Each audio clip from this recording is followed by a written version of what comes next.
Hey all, this is Drew at TH3. Did want to provide just a brief overview on some advice we're offering on the PPP loans and this round two. And so we updated this with just 6 steps as far as how to apply, some things to know, and what to be doing right now. One is ensure you're eligible. So this would be, there's eligibility requirements. We've got more detail on what those are on our site, but the biggest one is that you have a 25% reduction of income in at least 1 quarter for 2020 versus 2019. So that would mean, for example, this will be true for a lot of businesses from April through June of 2020 versus April through June of 2019. If you had 25% less or more come in as income, not net income, but as receipts as a business, then you would be eligible to apply for the loan. So the first step is ensuring that you're eligible. Second step would be to go through the same lender. So we're advising people, unless you had a bad experience or something went wrong, to use the same lender, because they have all your documentation from the first loan. And so they should be able to streamline some of that application process. The loan amount will likely be the exact same unless the SBA has offered guidance if you want to use your 2020 payroll cost, so the average monthly cost for 2020 instead of 2019 for what's called the look back period. So that first loan, they look back at the year for 2019, your average monthly payroll, and looking at your employees and then multiplying that by 2.5 to get your loan amount.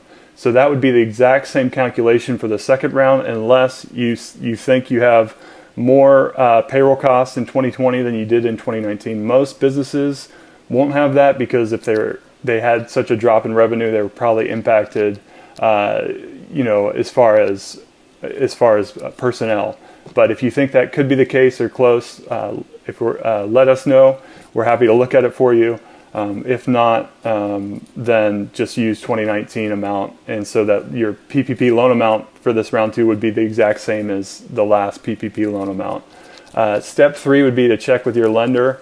And so once you just contact that lender, ask them about the application process, the timing, and the requirements. So what we're seeing is lenders that you've gone to before are really just asking to provide a profit and loss statement to prove the reduction in income.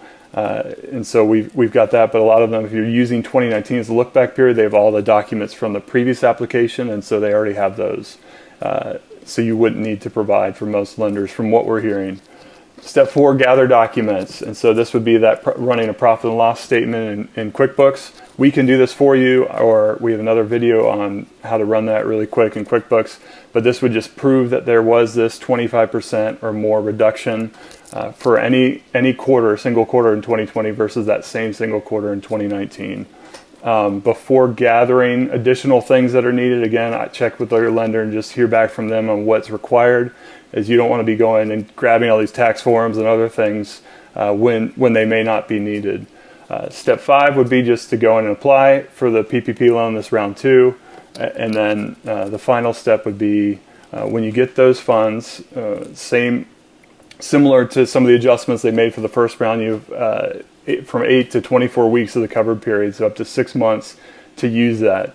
60% of those funds must be used on payroll expenses, personnel costs, and then the other 40% can be used on other eligible expenses. And so we list those out a little bit more in a little bit more detail as far as for what those are. Those have changed a little bit, not reducing what they were, but adding to, for example, PPE and other those expenses would be allowed.